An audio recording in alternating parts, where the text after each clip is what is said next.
Hello guys, welcome back to our channel being an employ in aviation industry. आज मैं बहुत खुश हूँ। खुशी का राज ये है कि अगर आपकी फ़्लाइट का डिपार्चर टाइम रिवाइज होने से पहले अगर आपकी शिफ्ट ओवर हो जाती है तो हम एविएशन वालों के लिए सबसे खुशी की बात होती है। और दूसरी खुशी की बात यह है कि आज मम्मी आने वाली है हमारे घर पे, तो मुझे अच्छा सा खाना खाने को मिलेगा, तो मैं उसके लिए बहुत एक्साइटेड हूँ। अब हमें जाना है फटाफट से अपने घर पे। फिर हम पहुंच गए थे हमारे घर पे, मैंने फटाफट से किया चेंज एंड फिर मम्मी भी आ गई थी इतनी देर में।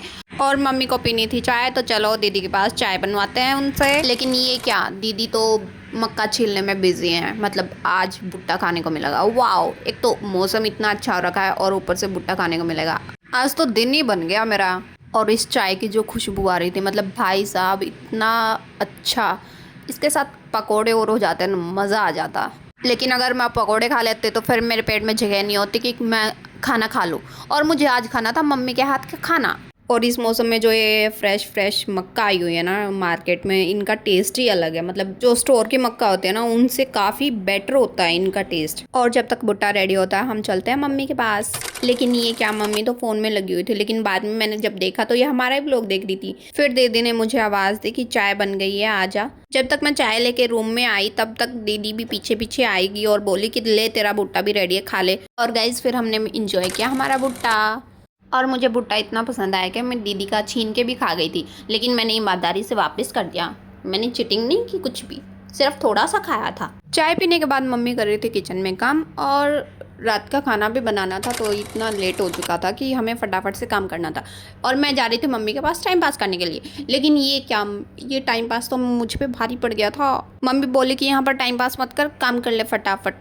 तो मुझे लगा दिया था बर्तन धोने के लिए। फिर मैंने फटाफट से बर्तन धोए और फिर जब मैं जा रही थी अंदर वापस, तब बोलती है कि प्याज कौन काटेगा। तो उन्होंने मुझे प्याज काटने के लगा लिया, और प्याज इतने गंदे थे, मतलब मैं लिटरली इतनी रोई हूँ कल प्याज काटते हुए।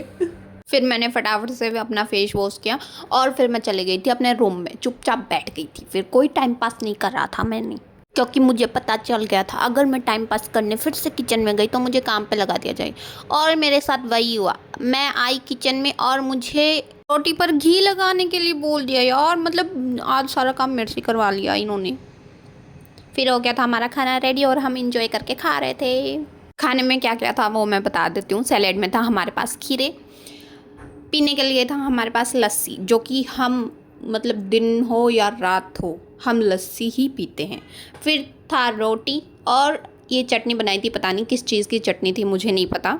फिर था हलवा। हलवे की रेसिपी मैं बताना भूल गई और ना ही मैंने रिकॉर्ड किया, क्योंकि मैं चुपचाप बैठ गई थी, क्योंकि अगर मैं किचन में वापस जाती तो मुझे काम के लगा लिया जाता।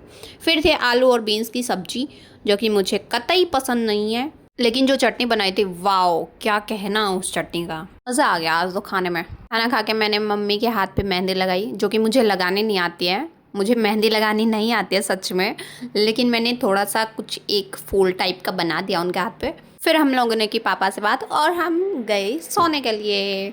आज के ब्लॉग में इतना ही। कल मिलते हैं फिर से एक नए ब्लॉग के साथ। Bye bye guys. लाइक और शेयर करना मत भूलना प्लीज़। Bye bye.